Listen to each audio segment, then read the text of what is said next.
This is When I Grow Up with Paul Glazby.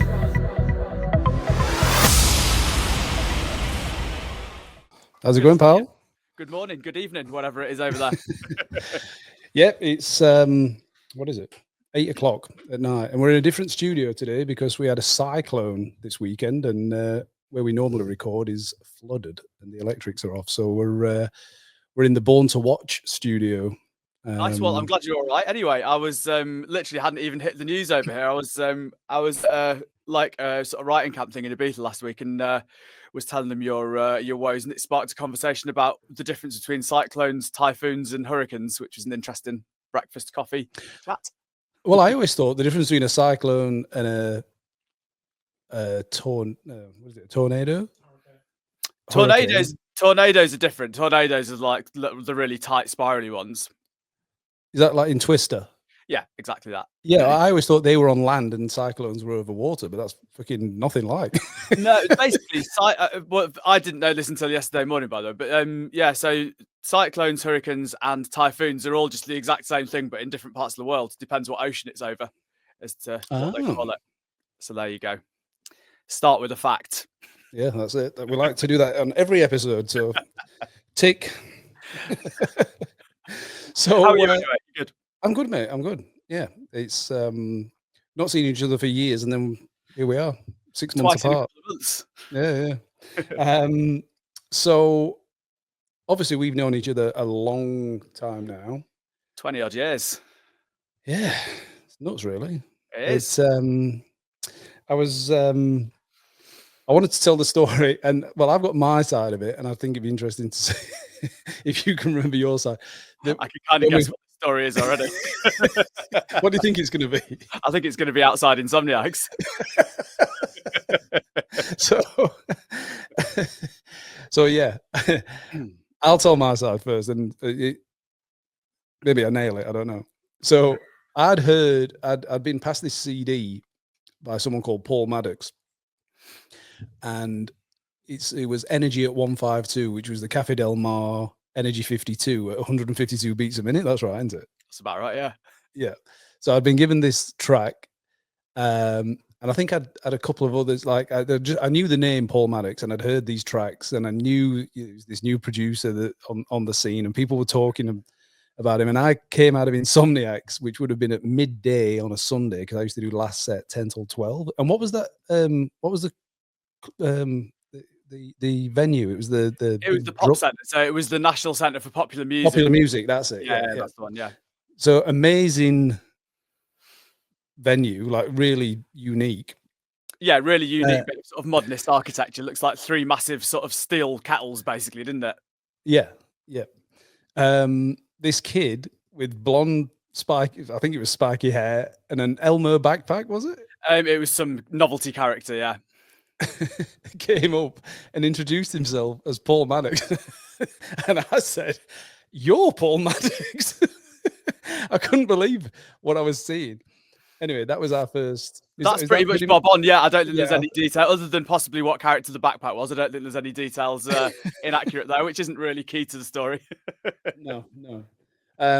But yeah, so that's when we first met, and then literally within a few weeks or months of that, we were then in the Tidy studio. That's right, isn't it? Yeah. To be honest, my like sort of concept of what the exact timescales were around then is probably about what you would expect it to be, considering what I looked like when you first met me.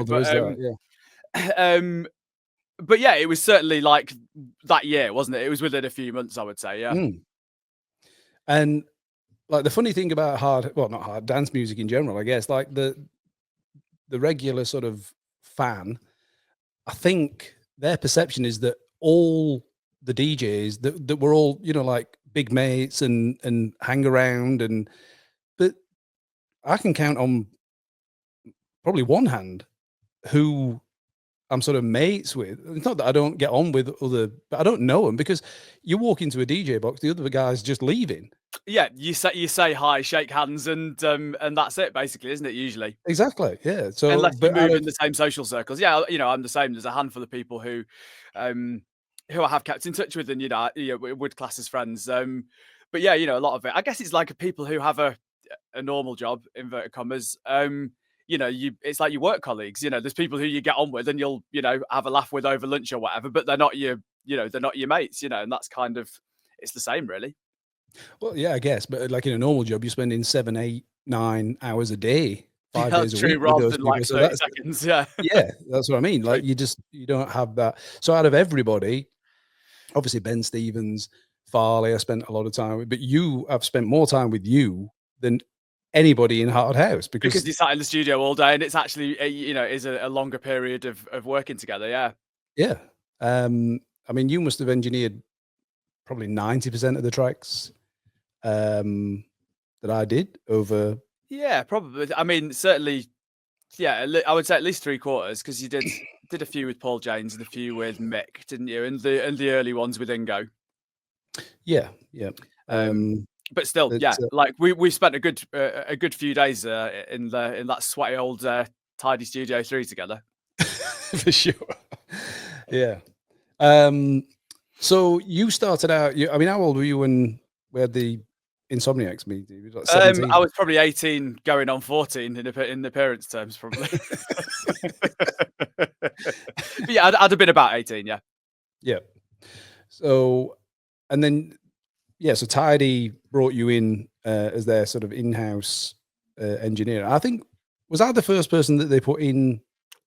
You were certainly among the first. Yeah, like you were certainly the first person who I did any regular sessions with. There was, I don't know if you remember, I've forgotten what her actual first name was now, but do you remember Misbehaving, who they were looking after for a little bit? Oh, yeah. She was one of the first, definitely. But that never actually, the version of that track that we did never came out in the end. So yeah, it may not have been the very, very first session, but it was certainly one of the first few. And you were certainly the first person who I was doing regular co-production, regular engineering stuff with. Yeah. Yeah. I was trying to think. I was racking my brains, but I can't remember. What was the first thing that we ever did together? Can you remember? Do you know what? I can't remember, but I never delete anything, so I could probably actually look at my folder here. Hang on. What did I tell you? I'm just talking to. I told you about his filing, didn't I? Amazing. Well, I mean, I'm kind of. It's not particularly organised, but I just don't delete anything. I'm like a hoarder. Not in my house. I haven't got like piles of old newspapers or anything. Your house is beautiful. Thank you. Yeah. Right, Glazby new. Oh God. This is like a live.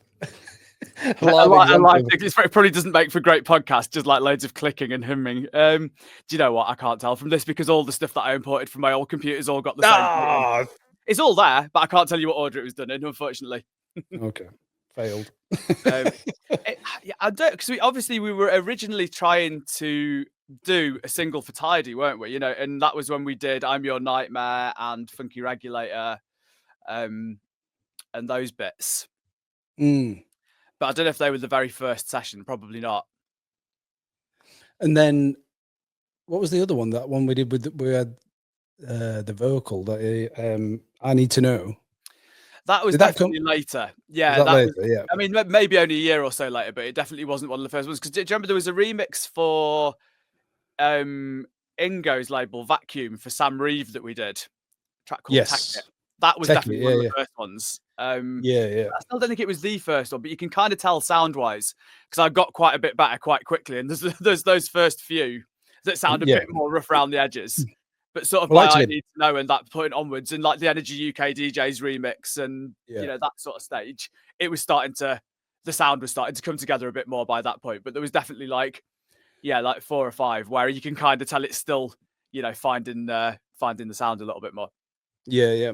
Well, that Tech It one, I always remember the bass line, and I'm like, oh, do we need to change it? I went, oh no, I'll just leave it. And then I always regretted not changing it. I use that as like, if you feel like you need to change something, you need to change something. Well, it's part of the process, though, isn't it? Yeah, you learn from those mistakes. Like in fact, one of the big production things that I learned back in when everything came out on vinyl days was actually, do you remember Motherfucker?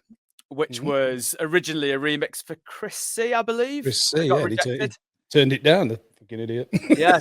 But on that, I'd boosted the high end on the crash cymbals like loads. And it sounded great on the DAT. And as soon as it got cut to vinyl, every crash cymbal just like went like just completely Right, yeah. distorted. And I was like, right, yeah, okay, won't do that one again. But that's the thing, like the thing, like I remember learning things, and I'll just say this now in case, because people come to me when I'm, if I'm doing gigs in Australia or New Zealand, and they'll ask me like technical questions.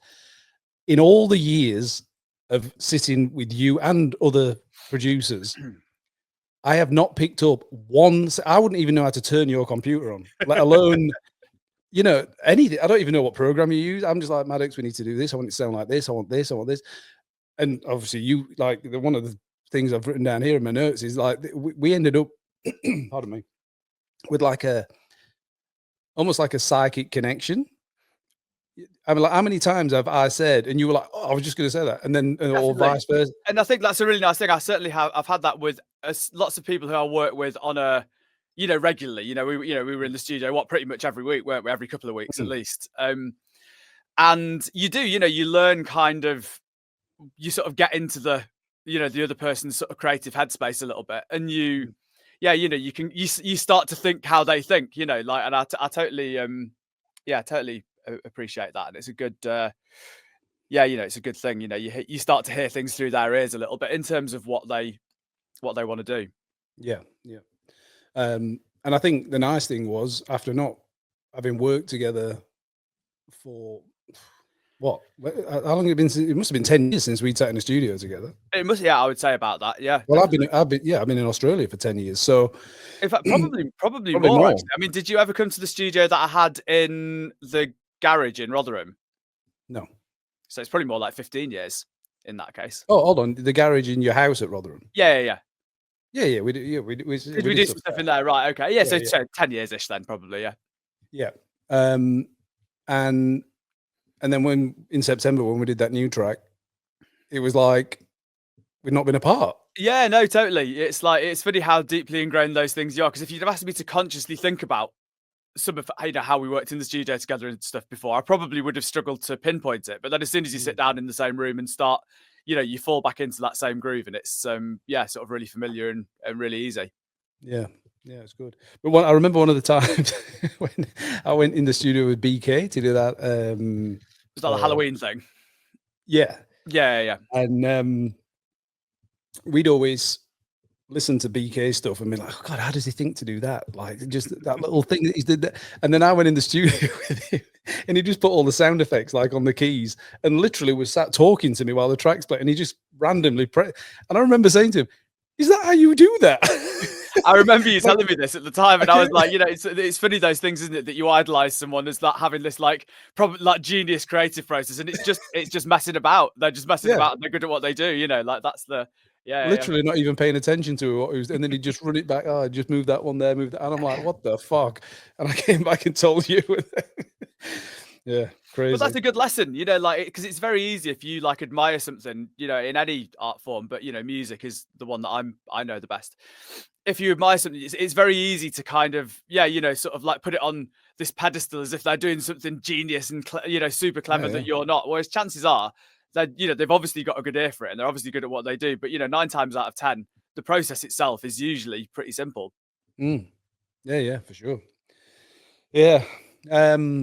So yeah, we were working together, like we said, like pretty much from the beginning at the Tidy Studio. And then did you move from the Tidy Studio to Olive Grove Road, or were you doing it kind of both? Yeah, well, I lived at Olive Grove Road when I was working at Tidy, but then I had a little, it was literally in the corner of a bedroom at Olive Grove Road, which was kind of our sort of student house, party house kind of environment.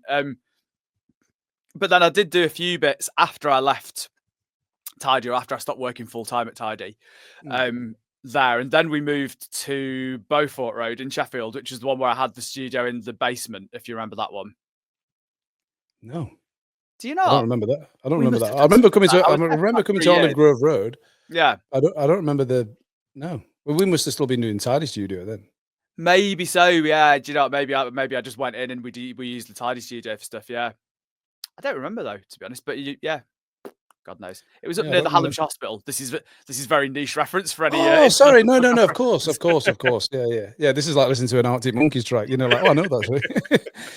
No. Sorry, of course. Yeah, I remember. Yeah. I remember coming to yours for a night out and playing Scrabble. Sounds about right. Yeah, we were like 2 bags deep and then in a playing Scrabble until 4 a.m. or something. Yeah, I do remember that. Sorry. Do you remember if I beat you? I think you would have definitely beat me. Yeah, coming out with, I don't know, dichotomy on a triple word score. Yeah, I've still got the. I need to have a rummage. There's probably some like scraps of paper with a good bit of hard house history. That the like little score sheet from the Scrabble game. Yeah, I definitely remember that house. Sorry, I just in fact, we did a lot there. That was kind of. There was only a very short period where I was working out of Olive Grove Road because it wasn't really a proper studio. You know, it was just a corner of a bedroom. Yeah, I think I only came there once. I think. Yeah, probably. But I would have thought most of the era of, you know, all the when we were doing lots of Vicious Circle stuff, I would have thought most of that would have been Beaufort Road. No, so when we did the 10 Commandments, yeah, thing, exactly, you know, exactly. that was there. I think, yeah. In fact, I remember that. So I was sitting in that studio reading, because obviously you've been with me through all these different kind of phases of, you know, like when I was overweight and when I lost the weight, then you used to come to my gym. You were like, and do you remember when I did that period of doing Krav Maga? I do. Is that the sort of Israeli self-defense thing? Yeah. I do remember, yeah, well, I was sat in that studio reading that like Men's Health magazine or whatever it was, and it was talking, and I'm reading, going, God, this is fucking savage. I need to. Oh, and that's where you first found out about it. That's where I was sat in that studio reading, and then I ended up Googling Krav Maga because I always thought I'd have to go to London to do like a weekend course. Turned out there was a guy doing it at just near Meadow Hall. Sound like twice a week or something. So then, I got into that for a couple of years. But the nice. So I definitely remember that studio. Yeah, but yeah, when we did was it the 10 Commandments? Is that what we called it? It was like 10 releases. It was that with like Anabolic and Catabolic and Realize and all that sort of stuff. Yeah. Yeah, that was all in there, definitely. Yeah, because I got Maddox. I got Ben Stevens, should I say, to send me all. Like he sent me just everything I've ever done, or everything that he had, which is most of it. Yeah. And I was going through, and you know, like some tracks when you listen, you're like, I cannot remember even doing this, but it's honestly, pretty, like pretty good. I have it even now. You know, somebody will be like, "Is this one of yours?" It's something that's playing. You know, then I'm like, "Nah, I don't think so." And then it'll get to the middle of it, and oh right, yeah, no, I don't do that. But you know, like I do, because I do a lot of co-production for all different people now. You know, I'm probably doing like 3 or 4 records a week, probably some weeks. So like obviously over a few years, that's quite a lot of stuff, and I've not got a particularly good memory, so it's inevitable that I forget some of it. So you and Rich, you got in. Was it Charlie from Jez and Charlie that introduced you? It was Charlie, yeah. So Charlie was mates. So obviously I knew Charlie through, you know, the Hard House thing, but he was really good mates with Rich as well. So he introduced us. Rich being the other guy in Spectre, the techno project that I work on. But yeah, you know, we had very similar musical backgrounds. He was kind of more on the electro house kind of scene, playing as Filthy Rich at that point in time, and I was doing the Hard House thing. And we were both kind of just a bit bored of what we were doing, really. You know, we'd kind of felt like we wanted to just, you know, stretch our legs a little bit more and do a few more different things. Yeah. So it was a really good, it was a good time. Also, in that same studio is where we started doing the Spectre stuff, the Beaufort Road one. Yeah. And then, I mean, you got real successful with that, didn't you? Yeah, we went through a couple of phases of it. So we were sort of probably mid 2000s, I guess, sort of 2005, 6, 7. We were sort of super, super busy with it, like, which is when it was a bit more minimal sounded. It was kind of that sort of minimal techno, sort of melodic minimal type era. We were releasing on like Dance Electric, Oliver Hunterman's label, and Bluefin and those kind of things. Like, so lots of European labels, German labels, really. And yeah, touring a lot, playing in Germany and Latin America and stuff quite a lot in that era.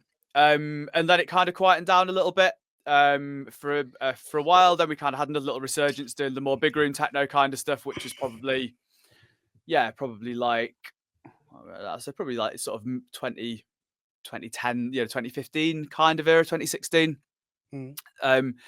And yeah, then we've kind of like simmered it down a little bit now. We're still working on stuff from time to time, but we're not really busy touring it now anymore. You know, it's kind of become back to being a bit of a side project for us both now. But who knows? That's always the nature of these things. They come in cycles, and one day one of us will have a wicked idea for something, and it might kick it all back into top gear again. Well, I guess it's like anything. If you're trying to do it, it doesn't work. It's when you drop onto that gold. Absolutely, like by accident. Yeah, totally is. Like that was so sort of the second sort of incarnation of Spectre, if you like, was it was kind of all kicked off by a track called Another Life, which was, we weren't really trying to do anything particularly with it, but found this really cool vocal from a what was it called now? It was a science fiction like anthology show on Channel 4, and it was all Philip K. Dick short stories that had been adapted into like little single episode TV shows. And it was just like a little line from one of those that we just, I heard it and really liked it, played it. And you know what it's like, one of those tracks where we literally didn't have to do anything. We just put that vocal in with a kick drum, and the first things that we wrote around it without even thinking about it, we were both just looking at each other like, yes, this is the one. And that that got assigned to Craft Tech, which is a label we then worked with a lot going forward from there. Did really well, and it kind of reignited the project. So you sometimes just have those little moments, and you've got to kind of just allow them to happen. That's the thing. If you don't give those little experimental ideas the space to ferment and turn into something, then they never happen. So it's a bit of luck of the draw when they do happen, but you've got to allow the space for them to do it. Yeah, that's right. Well, I mean, I can think of an example that we did where when we did Hostile, and I mean, certainly not as experimental as what you were doing, but I'd got the big main sort of shout vocal, which was Pantera, right? Pantera, yeah. And just by chance, on the way to, I think everybody knows that I like heavy metal by now, but I certainly knew by then. Like, you knew by then, yeah. Can you do a riff that sounds a bit like Five Finger Death Punch but hard house? Do you know what? I love those things. In fact, sorry, I'm just going to quickly detour here actually, because it's just reminds me of something. Someone was asking me about this a little while ago, about how different people are to work with in the studios. And I liked that your approach was always, you weren't particularly interested in doing the technical side of it. You had the ideas and wanted to just communicate those ideas. But it was when we were working on, I think it was the RR Fierce Full Metal remix. And we were messing around with the hi-hats, and I was like, putting some loops in, putting some program stuff in, whatever, and it wasn't quite right. And you just went, I want it to sound like somebody dragging a chain across the railway track. I remember that. Yeah, it sounded like, and obviously I knew what you meant, and it also took me in a completely different direction to what I would have otherwise done. So those kind of less technical descriptions can sometimes be better, to be honest, because it takes you into a different place. But sorry, Hostile, detoured. Yeah, so we'd done sort of the bulk of the track, and then we got to the breakdown, and I remember you saying, we just needs something else. And then just by chance, as I'd been driving into the Tidy studio that day, I'd been listening to a Pantera live album. And I remember saying, I think I've got something. I ran out to the car, got the CD, came back in, we sampled that speech that he does. Yeah, so it's his talking to the crowd intro before going into the song, isn't it, on the live album? Exactly, yeah. And then you did a couple of little edits to that just so that it fit properly, and then that was it. All of a sudden it just became, because how he was talking about heavy metal at the time was kind of he even just said heavy music in the dialogue as well, so it was like super applicable. If he'd have said heavy metal, I don't think it would have worked quite as well, but because he said heavy music, it was perfect. Yeah, exactly. Yeah. And the timing of that, because hard house had kind of had its peak and it was sort of on it, it was declining a little bit. Declining a bit. It wasn't like it was in 2003, 2004 or whatever. And then he's talking about, all you people here and whatever, the thing he said, it was just perfect. And then I remember utilizing it as a hard house thing just worked for that moment absolutely perfectly, didn't it? Yeah. Exactly, yeah. And then I remember Andy and Amo coming in the studio maybe an hour later, and obviously they were then trying to, can we have this for Tidy? And I'm like, oh, I don't think so. But yeah, it's just amazing how things turned out beautiful. That's right. Yeah. Well, it's funny when you think back, like even Kick It, like every label turned down Kick It. You know, oh, it's not for us, it's not the right sound, it's not good enough, it's not this, not that. And then, you know, fast forward, what, 10 years, or not even 10 years, a few years, and then it's the, you know, like the anthem of the Tidy Weekender, and yeah, you just can't pick it sometimes. It's what the thing is, and sometimes it is just, it's only really the person or the people making it that have got the vision for what it is, you know, like, and it's hard to, it's if something like that's in your head, it's hard to explain it to other people sometimes, because like two of the biggest Spectre tracks that we've done, Carnival of Souls and I've totally slipped my mind now what the other one's called, Gates of Dawn. They were both ones that got rejected by everyone who we sent them to, you know, labels that we'd worked with, you know, labels that we, you know, that we thought they'd fit on. And they were both kind of adventurous records for where they were, you know, they weren't like reinventing the wheel or anything, but they were a little bit outside of what the, you know, the genre was doing at that moment in time.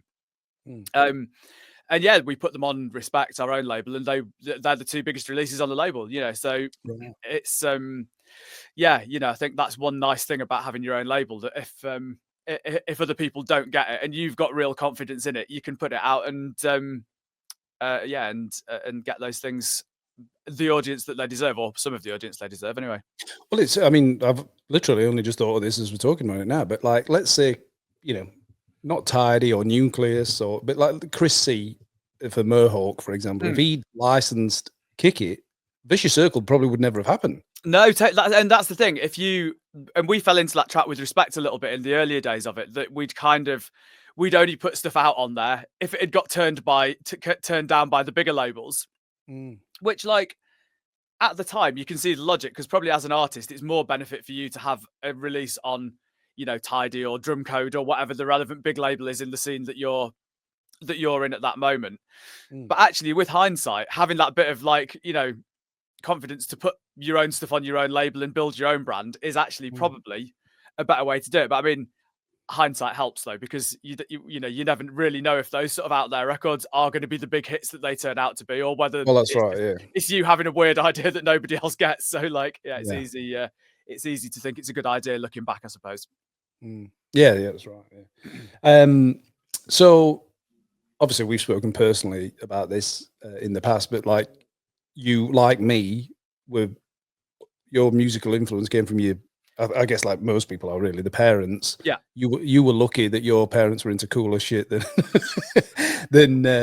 I'm not sure. My dad had a pretty big glam rock section in his collection. So. Oh, okay. Well, my dad's music selection basically begins and ends with, oh God, what's that fucking Bryan Adams song from? That Everything I Do, you know, from the Robin Hood thing. Yeah, that's like literally the only song that my dad knows. Like, is that the one ridiculous. Number one for like 30 weeks or something ridiculous? It's some of that, yeah. But yeah, my mom was a big influence. So I grew up listening to, you know, like Motown and ABBA and Elvis Presley and Beatles and, you know, all that stuff. But your mom was a lot cooler than my mom. So your mom. Well, if it was, your mum would win. Yeah, your mum is a lot cooler than my mum was, because I remember now, for someone like me who's been into rock and heavy metal since I was like 11 years old, do you remember the moment I discovered Led Zeppelin? I'm not sure if I do. No. Right. So I was, by this stage, I was working in when I was working in, I was a personal trainer. I was working in that place over in Totley. Yeah. So I was doing a session there. I came out, it was must have been a Friday night, came out the gym, got in the car, put my foot on the clutch, and the clutch just disappeared. It like just snapped off. So you didn't have any gigs that night, and you lent me your car. You had the Audi. I don't remember this at all. How weird. So yeah, with that A3. Okay, well, this is be interesting for you then. So the Audi A3, the black one. Yeah, so you lent me your car for the night. And I'm driving down the M42 to get to Birmingham, and I'm just looking at your CDs. I'm like, Led Zeppelin. I don't know. Let's see what this is about. And I remember I'm doing like 100 miles an hour. I'm texting you saying, how the fuck have I got to tell me that bit? Yeah. How the fuck? I think the text message said, "How the fuck have I got to 31 years old and I'm only just hearing Led Zeppelin now?" The third track on that CD was that "Babe, I'm Gonna Leave Babe, You," I'm which Gonna to Leave You. this Yeah, day amazing is record. still one of my. I'm like, I get Mhm. chills when just the guitar starts at the beginning. Yeah. Amazing. Yeah. But like, if I'd not borrowed your car, I probably still wouldn't have listened to him now. Yeah, well, yeah, and like you say, you're right. You've got my mum to thank for that. Mum was big Yeah. Led Zepp Well, fan. Yeah, if your mum ever watches, what's your mum's name? Jean. Jean. Yeah, Jean. I'll send her a clip. She can watch it. Jean, thank you from the bottom of my heart. Thank you. Yeah. So another thing I was going to talk to you about as well, because I saw your interview with the Tidy Boys on their podcast. Yeah, yeah, doing the rounds at the moment. Yeah, check you out. It was actually I've watched a few of their episodes, and the nice thing. So your episode, Ben Stevens, I think Rob Tessera's as well. But I got a mention on all of them. I'm like, Yeah, that's nice.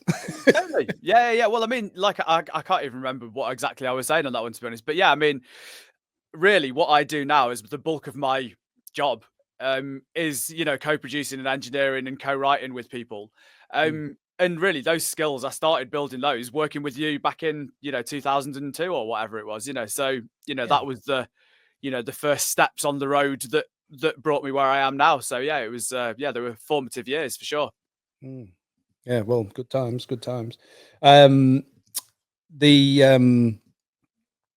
But yeah, you were saying about, it was just your perception, your sort of point of view on, you were talking about, like the highs that you'd had with Spectre, but then how you were talking about like the transition and how other people have sort of taken over. Some people can get shitty about it and feel like they should still be, and you were just like, it's just the cycle of things. It's just how things go, It is, like, and that's, yeah, I think certainly, like I'm in my early 40s now, and I think there's, if you look at the people who we were DJing with when we started Spectre, which was like over 15 years ago now, probably more like 20. It was like 2005 or 6 we had the first release, so yeah, about 20 years ago. You look back at flyers from when we first started DJing, and like how many of those names that are on the flyers with us do you still even hear of, let alone them still being successful. And it's just not, people don't have 20-year careers in the music business, certainly not as an artist. Obviously you get your huge names that blow up, obviously once you're at the superstar status, people will never forget you, that's kind of, that's a given. But it's the other people who were just above us or just below us on the bill at things that we were playing 20 years ago, and like those names just aren't about anymore. And it may well be that the people behind them are still doing other things in the business, but the projects, if you like, it's very rare that you have projects in dance music that last even as long as the ones that I've been involved in have. So you can't be, it's kind of quite arrogant to think that you're somehow special in this business, you're not. It's the same as everybody else. New's exciting, young's exciting, and that's just the way it is. Like there's no point trying to be, you can either be a grumpy old man about it and be like, oh, these bloody kids coming around here with this new music that I don't understand. Do you know what I mean? And like turn into a grumpy old man with it.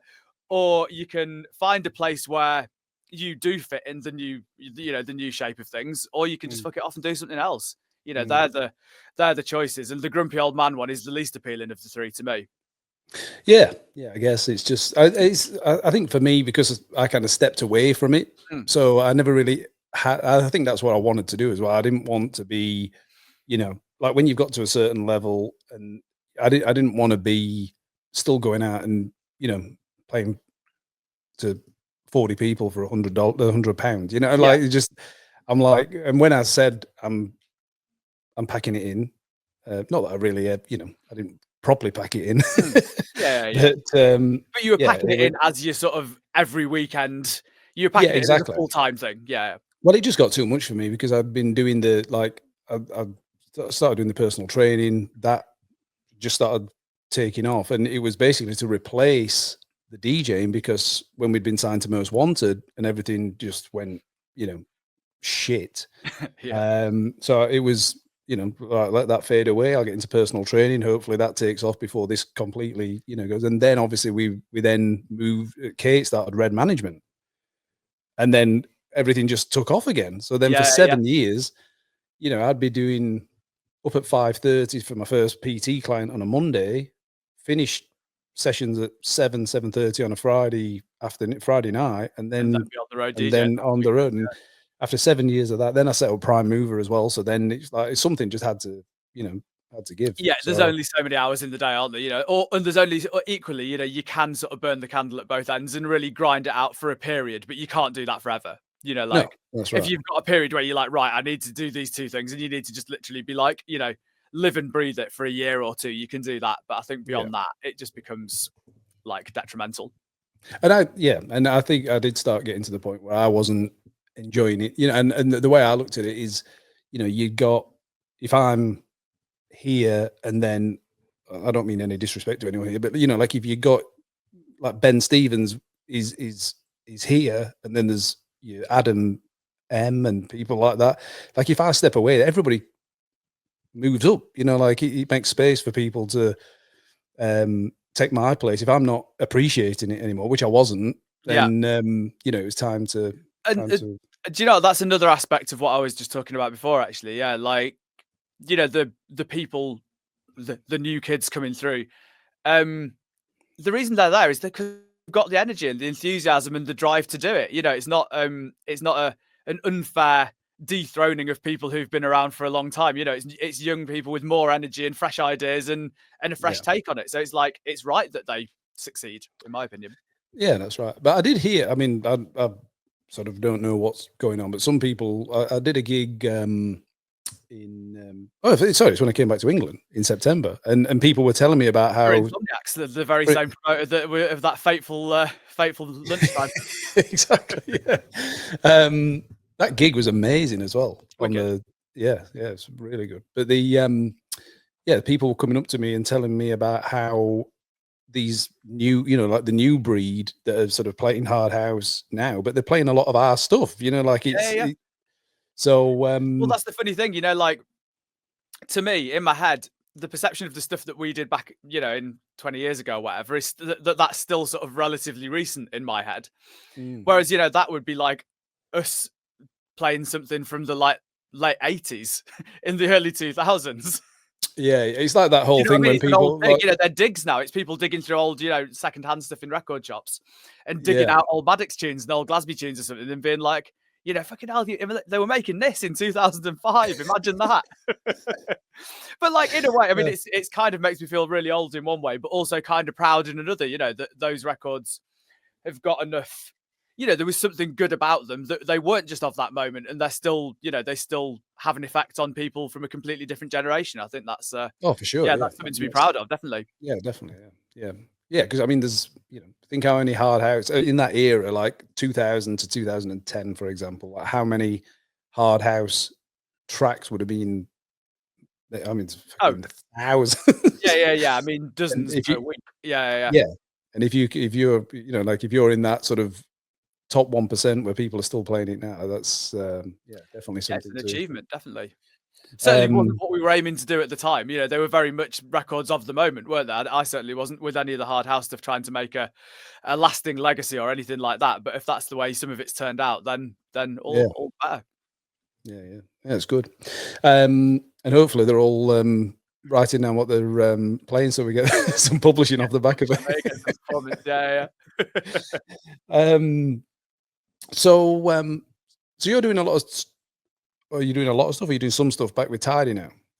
I've been doing some stuff with them, yeah. So I've done a little bit more recently, actually. So they just did the Tidy Girls 25 EP, which was getting the 4 original artists from the Tidy Girls back together, which was Lisa Lashes, Lisa Pinup, Anne Savage, and Rachel Orban.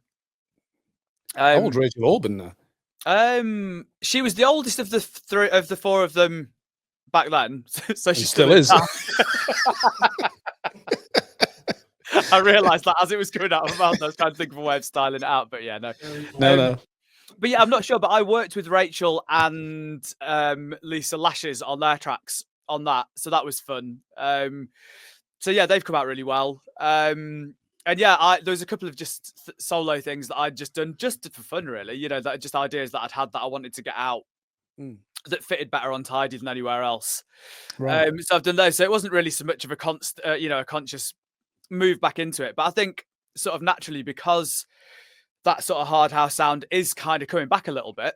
There's a bit more interest in it, and I found it a bit more exciting again, to be honest. You know, because it certainly was. It had become such a heritage scene. You know, that it was. You know, basically, if you put a hard house record out, it'd be the same people buying it and listening to it that it was 20 years ago, which is great. And I love the fact that that scene has that, you know, that faithful following and those people who are, you know, live and breathe it.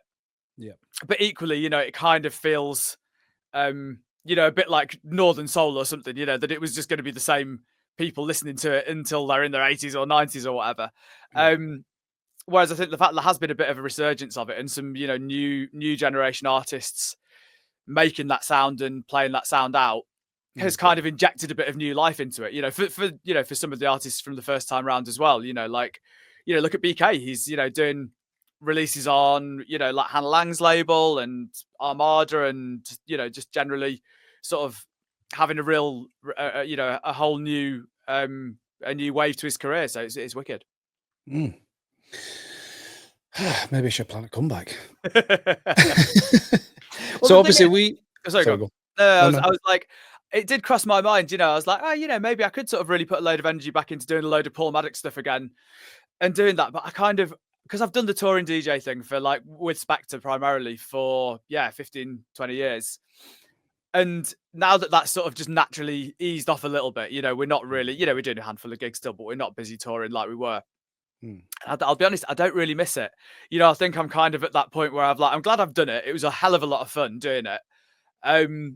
But yeah, the thought of going back to, you know, being at Manchester Airport first thing every Saturday morning and just being on the road just doesn't, you know, it excited me back then. And now the thought of having to do that every weekend just brings me out in hives, really, rather than sort of, rather than giving me goosebumps, it's bringing me out in hives. So, it just made me think that I'm actually really quite content and enjoying doing a lot more stuff for other people rather than being the artist. Look, like we said earlier, if you were trying to do it, you'd probably be banging your head against the wall. Like you'll turn something out now that everyone starts playing, and whether if you choose not to go out and do any gigs, then that's up to you. You're a married man now, Paul. You're a married man. Exactly. I am a married man. Yeah, I've got dependent cat and a dog. 2 cats. Well, it's funny because if I think of you and Ben Stevens, I still think you're like 23 years old.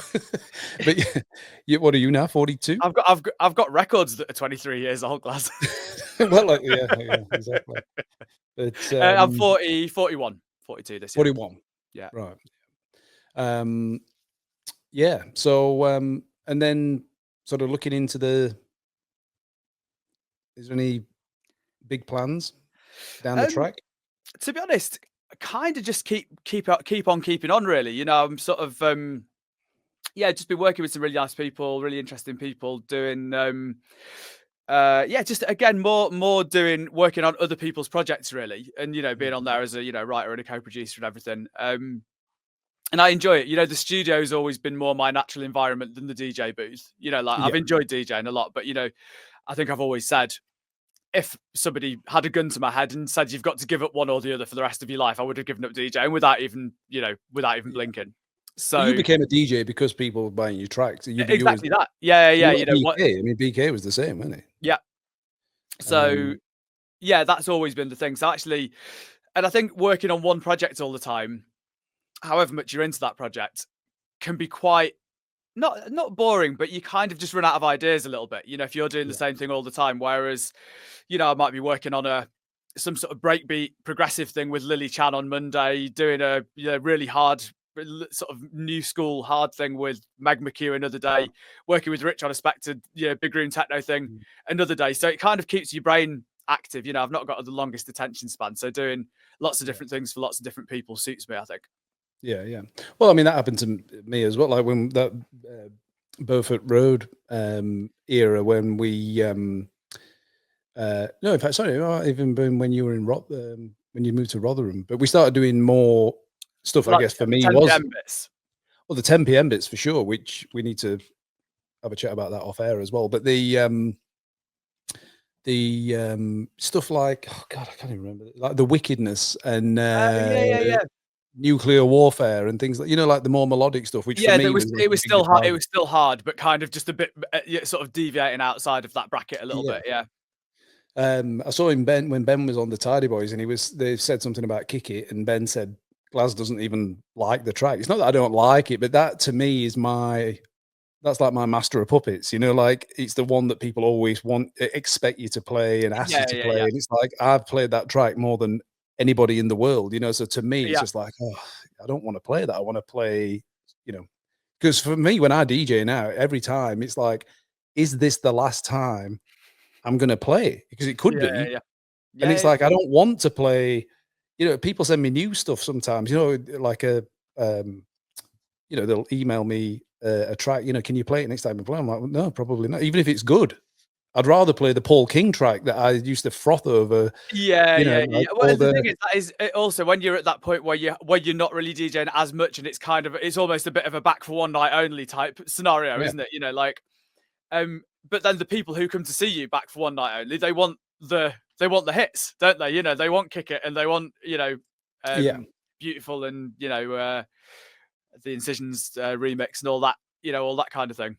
Yeah. So it does change it moves the sort of expectation, doesn't it? You know, if you're playing every week, you can be like, right, I'm going to just play a really weird set. I'm going to play a really melodic set or a really, you know, horribly hard set at this gig and just see how it goes down. Because like our gig is kind of throwaway when you're playing 3 a week, isn't it? You know? Yeah, exactly. Yeah, you know, and if you experiment and it doesn't work out well, you'll be doing another one later that night and you can kind of make amends, you know? So it's not the sort of, there's no real weight on any one set usually in that way. Whereas, if you're just playing once a year or less, you've got to, you know, like you say, that one's got to be the one for the people who come to see you. Yeah. So I just wanted to talk about the Big Fish story. So when I was back in the UK in September, in the lead up to that, I'd contacted you and said, can we get a studio date booked in? Because I'd had this idea for a new track, which all stemmed from my daughter Eden, she's just turned 11 last week, so she would have been 10. It would have been a year ago, so she would have been just turned 10. And her mom had taught her the Big Fish, Little Fish cardboard box thing. So she'd been at her mom's, she came back to mine, and she's like, Daddy, Big Fish, Little Fish cardboard box, Big Fish, Little Fish cardboard box. And she's just doing it over and over and over. And I was laid on the couch, like looking up at her. But as she's doing it, I'm starting to go like, you know, I'd got the tracks that had coming together in my head. So that's when I reached out to you. I said, look, I'm back in September. Can we get a studio date booked in? And I'm going to bring Eden in and she'll do the vocal on it, which turned out now with AI, I could have done it, or anybody could have done it. It's kind of like, that's not the point though, is it? That's not the point. Exactly. Yeah. So anyway, we get there and I think it turned out that I think I'd got the dates mixed up and we were in the studio the next morning. So we'd landed and then the next day we came to you, I think it was. Yeah, via a very circuitous route through the hills of West Yorkshire. Yeah, that sat nav was bananas. Yeah, but it was scenic for sure. So anyway, we get to your place, but Eden started getting a bit quiet in the car, and then obviously we get there, she meets you for the first time, and we start doing the track, and she's sat, you know, playing on her phone, and then I'm like, okay, darling, it's time. You know, you've got to you set the mic up for her, so it was like the right height, and she's getting more and more subdued, and then it's I'm like, okay, so it's time to do it. She's like, Big Fish, Little Fish cardboard box.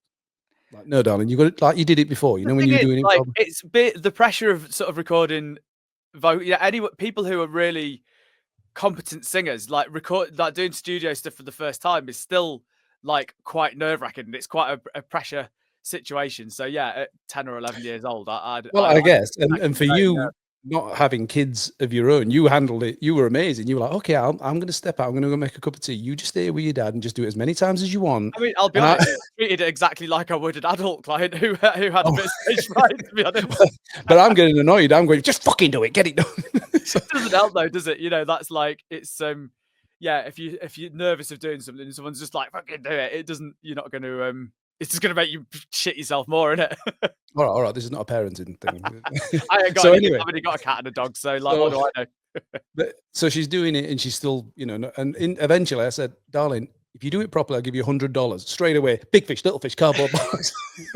I mean, also the same with adults in the music business. Exactly. Yeah. So, yeah, but I mean, it was great, obviously, to be back in the studio. And I think the nice, like I said before, the nice thing was that it was like we'd just done a track, a couple of weeks before, and then we've obviously done the remix, which we did virtually, which I think actually I prefer the remix. Sometimes the way, isn't it? Yeah, I think I do as well. But like, to be honest though, the sort of more bumping, sort of slightly groove, sort of driven stuff was always more my preference than the really hard stuff. Anyway, though, to be fair, so. Yeah. So I guess, what are you now? 41. So that's 24 years, 23 years that we've, is that right? No. Yeah. Well, it would have been around. So what year are we in now? 2025. And it would have been about 2002, I reckon, probably, that we were first worked together. So yeah. Yeah. 23 years of friendship. Yeah. Nice. God bless you. We'll do another track in 10 years' time. Yeah, for the new wave of hard house kids that have not even been born yet. Like I'll be, you'll just like picking up where we left off. I'll put my readers on and have a squint at the screen. Well, it's been a pleasure, Paul. No, really enjoyed it. Good to catch up. Yeah, excellent. I forgot the cameras were even here. Exactly, it's all good. And I'm in this somebody else's very nice studio, so it looks quite nice. So we didn't have too many interruptions. So hopefully you can just crop that bit out. Yeah, we'll try and get Matt. Well, we're gonna have to crop this bit out now as well because people are not going to know. Sorry. I've ruined that. I work in music, not TV. Maddox, I love you. I'll speak to you soon, and just say hello to everyone that knows me. I will do, mate. Been an absolute pleasure. Thank you for having me on. All right, Paul. Take care.